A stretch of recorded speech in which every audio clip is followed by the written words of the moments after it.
Looking down at her, she looked totally blue.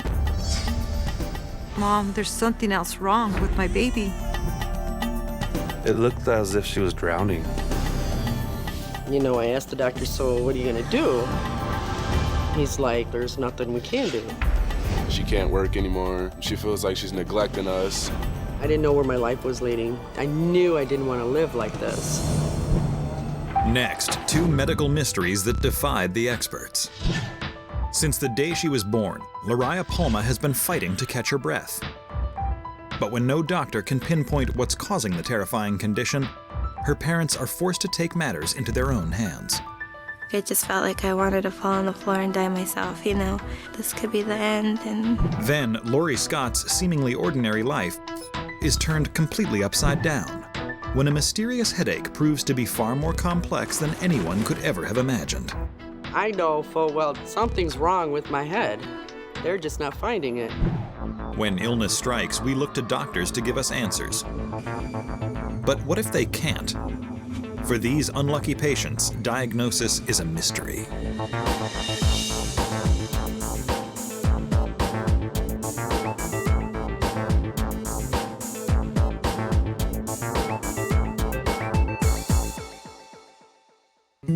In the winter of 2001, in Pueblo, Colorado, Lavelle Fernandez was busy getting used to the idea of being pregnant with her first child. When I first found out I was pregnant, I was kind of scared, but finding out that I was going to have a little girl was probably the most exciting part. We were buying the little things, toys, and, you know, her closet was full of just pink clothes, and the whole room was just pink. It was great. We just hoped that we were going to bring this beautiful little girl home and enjoy her for the rest of our lives. In early September of the next year, after 2 days of labor, little Lariah Palma is born. Lariah was 7 pounds, 7 ounces, and I was the first one to hold her, and I just looked at her and I just fell in love with her as soon as I seen her. She was the most beautiful thing in the world. It's a glorious day for the new parents, but no one could have prepared them for what would happen next. They had brought her in for me to nurse her, and looking down at her, she looked totally blue. At that time, she yelled out at me, "Mom, something's wrong with the baby." And I turned around, and she was turning blue. In a state of panic, Evelyn grabs the baby from Lavelle and runs down the hall to the nurse's station. But by the time she gets there, baby Lariah seems to be perfectly fine. The nurses check her vitals, and everything appears to be normal. After that, my mom came in and kind of told me, you know, she's okay. Everyone breathes a huge sigh of relief. But just to be safe, the pediatrician admits 1-day-old Lariah to the neonatal intensive care unit for observation. 3 days later, Lariah is given a clean bill of health and released from the hospital. She was sent home with the hope that, you know, this wasn't going to happen again and that we were going to go home and be just a happy family. We were just so happy to take her home, you know, to show her new room. Lavelle and Roddy spend the evening settling in with their new baby. But the next morning, when Lavelle checks in on Lariah, she's completely shocked by what she sees. I noticed she's starting to get blue again. She's kind of starting to look like she did in the hospital. She just seemed to be coughing more consistent to where, you know, she couldn't stop coughing. To see your little girl just trying to breathe and having a hard time at it, and it was very scary. It looked as if she was drowning. It's not right. She shouldn't be breathing this way. After only hours at home, Lavelle and Roddy find themselves racing their daughter back to the hospital. We get her back to the triage nurse, and her oxygen level is like hanging out 60, 70%, which is really not good at all. In fact, the nurses are stunned by the reading. Most people maintain an oxygen level in the mid-90s, but Lariah's level is so low that she could be in real danger if doctors don't act fast. And they had told us that if we wouldn't have taken her in when we did, she wouldn't have made it through the night. So it was that bad. The doctors explain that Lariah has been having what the experts call blue spells. Her body is turning blue because she isn't receiving enough oxygen. but they have no idea what could be triggering them and need to run tests immediately. The clock is ticking. So at this point, they take her from my arms and rush her to the back of the ER, and I'm just devastated. I know that there's definitely something horrible going on. We were just hoping that somebody can give us some answers. Then, 3 hours after Lariah is admitted, an ER doctor finally approaches Roddy and Lavelle holding an X-ray. On this X-ray, it kind of had like this haziness to it. And they thought maybe she had pneumonia. Pneumonia is an inflammation of one or both of the lungs, often caused by an infection. Classic symptoms include cough, chest pain, and difficulty breathing. Pneumonia in an infant is not a very good diagnosis. It pretty much means your baby has a very good chance of dying. Immediately, 8-pound Lariah is rushed to the pediatric intensive care unit so that doctors can monitor her while they administer heavy doses of antibiotics to treat the pneumonia. When Lavelle finally sees her again, she can barely recognize her daughter. She's hooked up to all these wires and machines, and it's really a lot at this point, and it's something that just made me want to just drop to the floor. But as everyone waits for the antibiotics to take effect, Lavelle is blindsided by a terrifying new symptom. I noticed she started choking on her formula. She's gagging, she's trying to throw up. She's just having a really, really hard time holding her food down. The doctor was really worried that maybe she was aspirating the formula into her lungs. The medical team believes that every time Lariah swallows her formula, she's inhaling some of it into her lungs, causing her to cough uncontrollably. More X-rays seem to confirm their fear. A prominent haziness suggests that a foreign substance has been entering her fragile lungs. This means that it could be very deadly. At this point, they suggest that she should have a surgery. The team believes that a procedure called Nissen fundoplication surgery will help strengthen a one-way valve located between the end of the esophagus and the top of the stomach that helps keep food and liquids in the stomach. But Lariah's family is completely overwhelmed by the idea of surgery on their infant daughter. I was just so scared. I definitely didn't want my baby to go under the knife. We were just hoping that they can help her, and we were trying to be strong for her and hope that this was really going to be the thing that's going to heal her. It takes an excruciating 3 hours to complete the surgery, which goes off without any complications. But when the new parents are allowed to finally check in on their daughter, they are taken aback by what they see. We did notice that once she was coming off her sedation, she still was continuing to cough. We kind of looked at each other and we were just puzzled to why is she still having these coughing spells if the surgery is supposed to be taking care of this.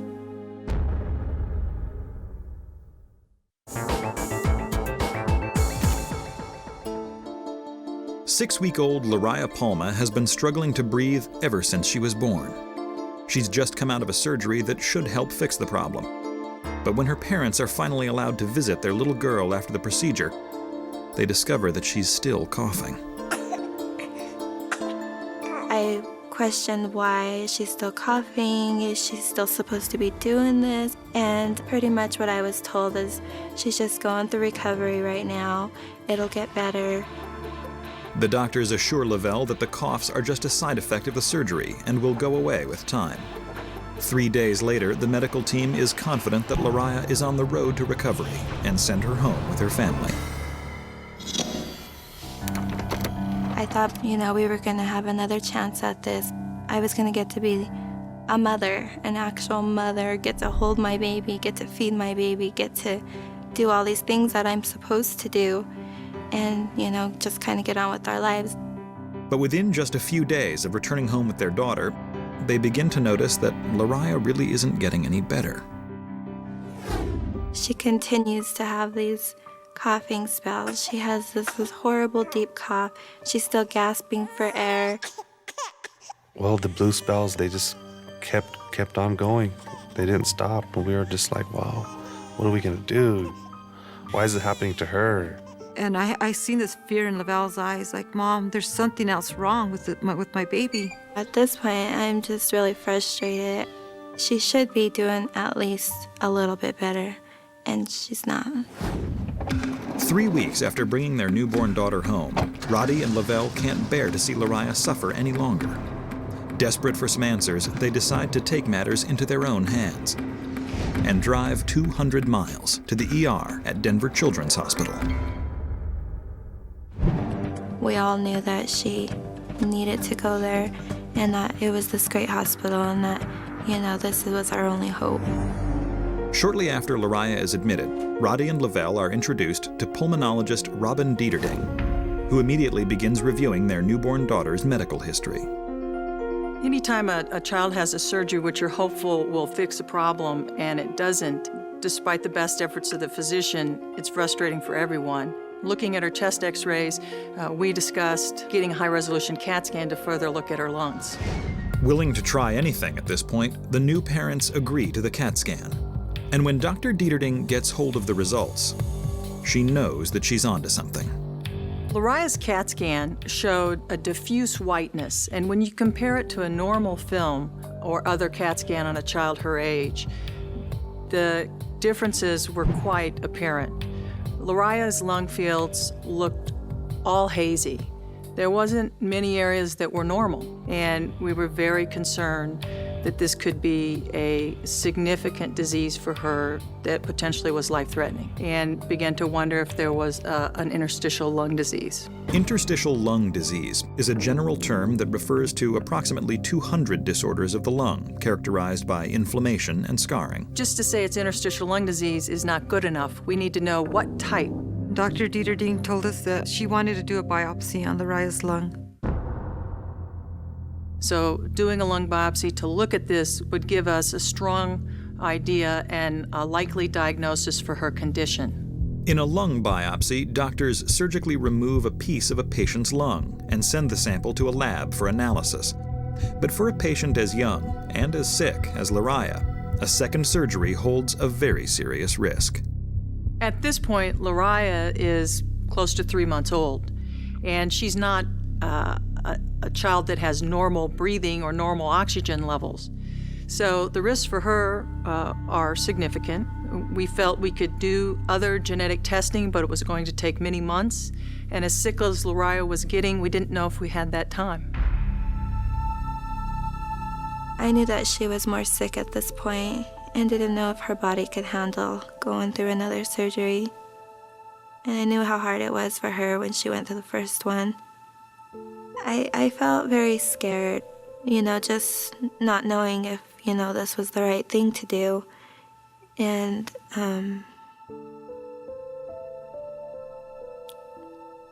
if she was gonna pull through.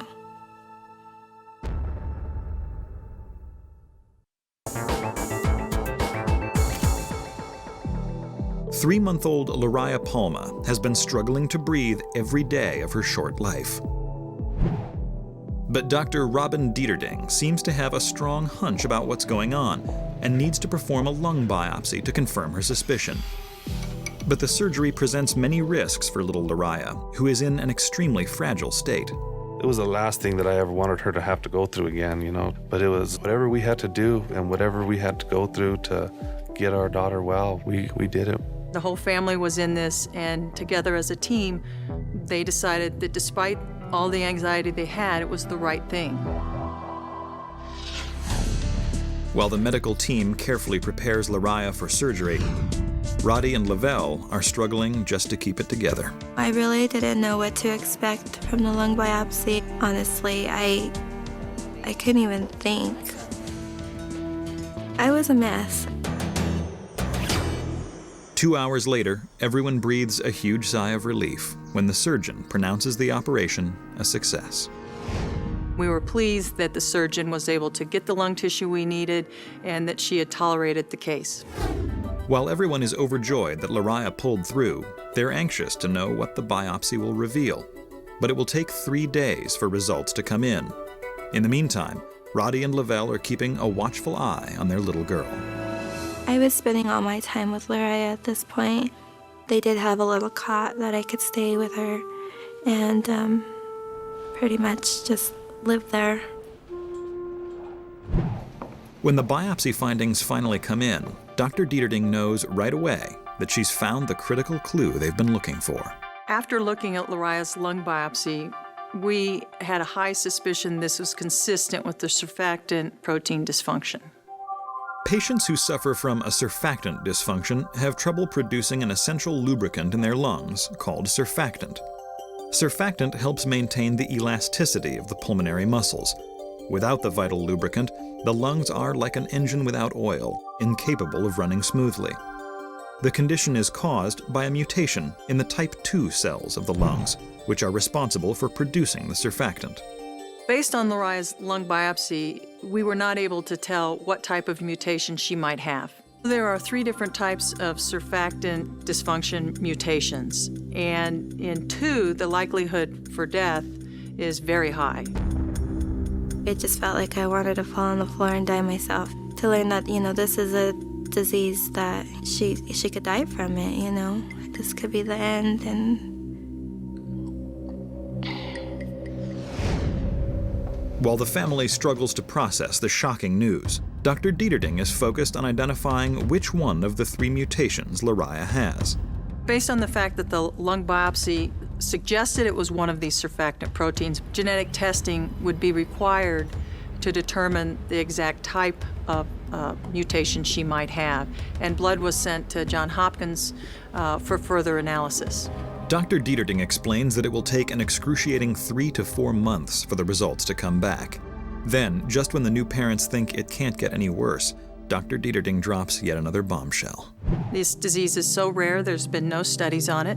There are no known medications that cure these surfactant dysfunctions. We just didn't know how to act because we've been trying so hard just to get our baby girl home. And to hear about that, we're just so devastated. It was just horrible. And as Roddy and Lavelle wonder if they will ever be able to bring their little girl home again, Lariah's condition actually begins to get worse. Lariah was in the pediatric intensive care unit on the ventilator, and we were needing to breathe for her. She was not able to breathe on her own. when you see a ventilator, it's the scariest thing in the world because, you think this is the end of somebody's life. She just looked absolutely awful. There were many discussions between myself and the family about how concerned we were that Lariah might not survive. Lung transplant was offered, but Lariah was too sick to get to a center that could provide lung transplant. We decided that until we knew different or until Lariah told us different, the family wanted to pursue all options. Dr. Debilitating is up against the wall. Even when the blood test results come in and they know exactly which mutation Lariah is suffering from, there is still no known cure. Her only option now is to try to simply begin treating her the best way she knows how. In the literature and in other patients I had treated, we had used high-dose steroids and other medications to potentially impact what these type 2 cells were doing. So we began to treat with those, hoping that Lariah could slowly turn the corner and have time to improve. We don't know what's going to happen. And the last thing we want to do is leave her sight. It was terrifying to see Lavelle's eyes. She just wanted to be a mother and just hold her. Was this medicine going to help her or hurt her? We just didn't know.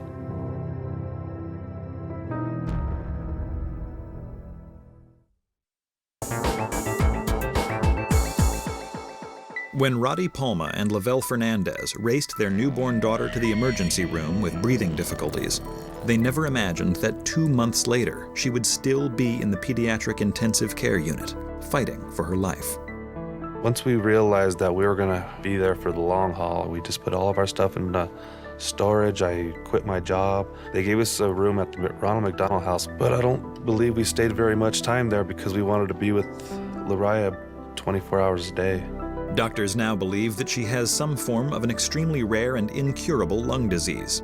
And for the past 2 months, little Lariah Palma has been undergoing an experimental treatment that they hope will save her life. During the time where we didn't know if she would survive, they were looking at every day as a gift to be with her. Unfortunately, she was sedated, and that's very difficult when you can't interact with your child. It came to the point where You couldn't even touch her. It was incredibly hard. While Lariah's family maintains their vigil, Dr. Debilitating is anxiously waiting for blood test results that will identify exactly which type of lung surfactant dysfunction mutation she's suffering from. And after 3 long months, the results finally come in. Interacting with Dr. Larry Nogi, the world's expert in this area at Johns Hopkins, he informed us that Lorie had a very specific mutation, a surfactant protein C mutation. In a surfactant C protein dysfunction mutation, protein C, an essential component in the lung lubricant surfactant, is produced abnormally. As a result, the surfactant gums up the air sacs in the lungs and interferes with the oxygenation of blood. So it's very consistent with the spells Lariah was having and with the fact that Lariah could not get enough oxygen in her blood. For the first time in months, Dr. Debilitating is hopeful that Lariah may survive. As it turns out, the specific mutation that she has is the least likely to lead to death. This was a mutation that was better than some of the other mutations we could have found. I had hope that with this condition she could improve. At this point, we're like, wow, this actually is some good news we're getting. We've gotten nothing but bad news. It's bittersweet for Lavelle and Roddy. While they're relieved to finally know what's making their baby so sick, they realize that there is no approved treatment or cure for the disease. Dr. Debilitating believes that their only choice is to keep her on the aggressive steroid treatment. I didn't anticipate a quick response. As severe as her lungs were injured, my hope was that it would give us some breathing room for Lariah to slowly improve. I was not expecting instant turnaround of her condition. Over the course of the next few months, Roddy and Lavelle spend all of their waking hours by their daughter's side. Then, one afternoon when she least expects it, Lavelle is completely taken aback by something she has not seen since the day her baby was born. I kind of moved the curtain over to look at her to see how she was doing. And that's the point where she just looked at me and, had this beautiful smile on her face. Finally, little Lariah appears to be responding to the treatment. She got to the point where she didn't need to be sedated. She could interact with her family. She had made such improvement that I began to believe that she could do this, she could make it. We've seen signs of life that she's a little fighter. She's a fighter. She was, sitting up, doing it on her own. And I think at this time it was starting to feel like I was the mother and, felt so good to hold her after all that time. Lariah seems to have miraculously defied the odds. Many infants diagnosed with the disease do not survive. Still, while Roddy and Lavelle are grateful that Dr. Debilitating was able to save their daughter, they can't help but wonder why so many doctors weren't able to put the pieces of the puzzle together. These surfactant abnormalities are so rare, we don't have a number for how many people might have this disease.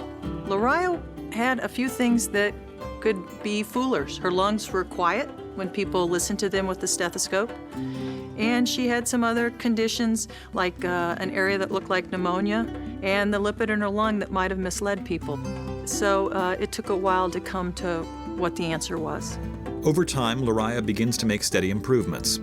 And after a staggering 538 days in the hospital, Dr. Debilitating finally believes that she's strong enough to go home. It's a day her family will never forget. My little granddaughter was going home, and Lavelle and Roddy were going to be able to be parents again. I mean, their dream was coming true. But while they eagerly prepare for her homecoming, they also brace themselves for the intensive home care she will need. Even though she was on a ventilator, she was, she's going to need 24-hour care. She's going to need nursing. We were just so happy to have her home. After 18 long months in the hospital, everything that she's gone through, it was just so terrific just to have her home finally. Today, more than 3 years after leaving the hospital, Lariah Palma is an opinionated 5-year-old with an incredible will to live. I've taken care of Lariah now for over 4 years. She's 5 years old. She has progressively improved. We do not have to breathe for her anymore, and now she just requires a little bit of oxygen to support her lungs. When you look at her CAT scan, she still has lung disease, and that's why she still needs a little bit of oxygen. But she no longer has her blue spells. She doesn't cough anymore. She's able to talk and play. from near death to this, it's quite a miracle. Oh, finally to have her home and to be a dad for her is just the best thing in the world, you know what I mean? To see her so happy and to live life like if nothing's ever been wrong, it's just the greatest thing in the world. My plans for the future for her are to just get her off this oxygen and let her go to school, just let her grow up and enjoy life as much as possible because she almost didn't have that chance. While it was crystal clear to Lariah Palma's parents that each breath she took could be her last, no one grasped the danger that Lorie Scott faced when a seemingly ordinary headache just wouldn't go away. In the winter of 2006, Lorie Scott's life revolved around two things: caring for her two teenage children and working full-time as a clerk for the state in Lansing, Michigan. The beginning of 2006, things were going pretty good in my life. Things were going actually great. They're going wonderful. I have a beautiful family. Me and my mom are very close. She's my best friend. She was a very happy person, you know, outgoing, willing to do anything for anybody. Then, with the family's full support, Lorie makes a New Year's resolution that will change her life forever. I had decided to quit drinking alcohol and decided that I needed to change my life, and I was feeling pretty good. My mom really tried to take control by stopping drinking because that affected her job, that affected us. That was a big decision for Lorie at that time. And after the drinking, she was pretty healthy. After almost an entire year of sobriety, Lorie is feeling like she's back in control of her health. Until 1 week before the Christmas holiday, when Lorie begins to notice a mysterious pain. I believe it was in the afternoon while I was filing, I started to get a really bad headache. I took some aspirin and then I went back and started filing again, and the aspirin wasn't doing anything, and it was hurting so bad that I ended up leaving work early and going home. Overwhelmed by the persistent headache, it takes every ounce of energy she has left to drive herself home. When I got home, I laid down thinking that maybe if I went to sleep, the headache would go away, but it didn't happen. Over the next few days, Lorie tries every home remedy she knows, hoping that one of them will dull the excruciating pain. My mom has never had anything this severe. My mom described her headache as a Liberty Bell. She would say her head just feels like it's cracking in half, and it was very unbearable pain. I was treating the headaches with just over-the-counter medications. I tried sleeping, I tried covering my head up, but they didn't seem to be getting any better. 2 days before Christmas, the headaches have become almost debilitating, and Lorie is devastated that a headache could prevent her from participating in the holiday festivities. As the family sits down for their Christmas dinner, she can barely keep it together. She was smiling and trying to put on a good front, but she just wasn't her usual self that day. It was very clear that my mother was in a lot of pain during dinner because she wasn't eating. And then I think she just disappeared. My mother went upstairs in the bedroom and just slept and had everyone wondering about what's going on. And I'm in so much pain that I can't even go downstairs and enjoy them. Lorie spends the rest of Christmas week living in complete agony. I was starting to get headaches almost every day. And by this time, the light had started bothering me and really intensified the headaches. I started to spend all my time down in the basement because the basement was really dark. The more I got the headaches, the more I laid down. Despite her discomfort, Lorie avoids making a doctor's appointment, confident the headaches will pass on their own. When I went to work, I had a headache, but I was determined that the headache would go away or lighten up enough for me to work. It felt like there was a jackhammer in there. Somehow I made it through the day. I went home and I went downstairs in the basement. And my husband came down and asked me, are you okay? At this point, I was in so much pain, I was just balled up. I was crying, it was just hurting so bad. And my husband asked me, you want me to take you to the emergency room, As bad as I did not want to go, I had to. Lorie's husband rushes her to the ER, where a medical team begins running a battery of tests, hoping to pinpoint the exact cause of her mysterious headaches And when the results come back, they are nothing short of shocking. When all the test results came back and they told me everything's fine, your blood work came back fine, we can't find anything wrong. I asked the doctor, so what are you gonna do? And he's like, well, there's nothing we can do. I just went out of there bawling. I was very frustrated, very frustrated. I felt like I'm nobody, I'm not worth helping. I know full well something's wrong with my head. They're just not finding it.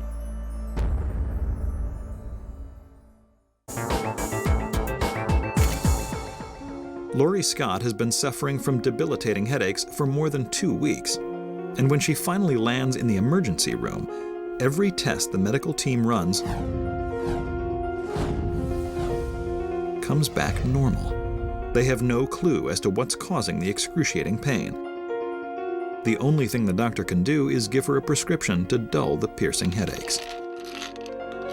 I had asked her for some stronger pain medication, but it did not relieve the pain. I was very concerned about my mother taking too many painkillers because, none of them are working, and I didn't want her to get in a habit.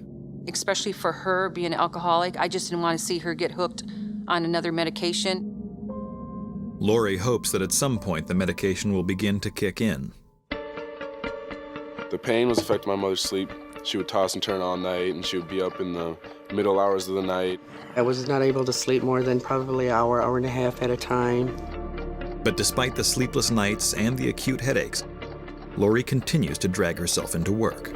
My days were hell. It took everything out of me to get through the day. My work was really suffering as far as it would take me longer to get things done. I didn't want to lose my job at this point. But day in, day out, Lorie insists on going to work. The family is relying on her to bring home a paycheck. And she's slowly finding ways to manage her episodes on the job. I would go on my lunch hour and go to my car and lay down in the back of my car. Most of the time I was leaving early from work. I couldn't wait to get home. But it isn't long before Lorie finally reaches her breaking point. I was back there filing, and I just had this terrible headache coming on. So I had leaned over and rested my head on my cart for a little while, and it just, it wouldn't go away, It was just hurting so bad and started crying. That day, I ended up going home, and from then on, I could not work. I didn't know where my life was leading. I didn't know if I was ever going to get help. Lorie is completely overwhelmed. She's now left her job and is no closer to understanding what's been causing the harrowing headaches. When a friend recommends that she visit an internist she trusts, Lorie makes an appointment for the following day. She was puzzled by the headaches and the inconsistency and everything that I had told her what was going on. She was thinking maybe it was a migraine. Migraine is a neurological disease characterized by extremely painful and often debilitating headaches. In turn, she referred me to a neurologist. Hopeful that the doctor is onto something, Lorie makes an appointment with neurologist and headache specialist Dr. Edmund Messina. When I first met Lorie, she was very worried, as most people are when they start having headaches and they're not used to it. Dr. Messina begins by asking Lorie to describe the headaches in exact detail and about when they first started to occur. Indeed, she had symptoms that could fit migraine, but Lorie wasn't a chronic migraine person. It's more common to start seeing migraine at puberty or in early 20s, and the fact that it was starting out as daily and the fact that it was of relatively new onset, we started looking for other explanations. Next, Dr. Messina orders an MRI so that he can get a clearer picture of what's going on inside of Lorie's head. At the end of the first visit, our plan was to get a better picture of the brain, so we scheduled the next visit, which is just about 2 weeks later, to go over the testing that we ordered. Lorie returns home, praying that the MRI will shed some light on what has been plaguing her for the last 2 months. But as she waits for the results, Lorie's life is reduced to a dark and unforgiving struggle with pain. When I would come home, she would be in the basement, covered up with an ice pack on her head. She can't work anymore. She feels like she's neglecting us. I'm pretty much always in the dark. I feel like my basement's now a dungeon. But over the next few days, when Lorie least expects it, a terrifying new symptom begins to emerge. After the visit, I started noticing white spots in my vision.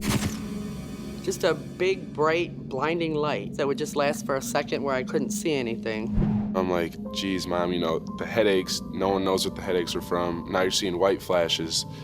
Something's gotta be wrong, like something more than just headaches. I'm thinking, oh my God, this is getting worse. I thought I was nearing my end.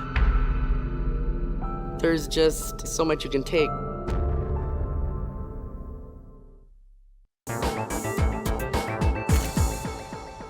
Lorie Scott has been experiencing crippling headaches for more than 2 months. In fact, they've become so bad that she's had to leave her job indefinitely. The headaches they did what they wanted to do when they wanted to do it.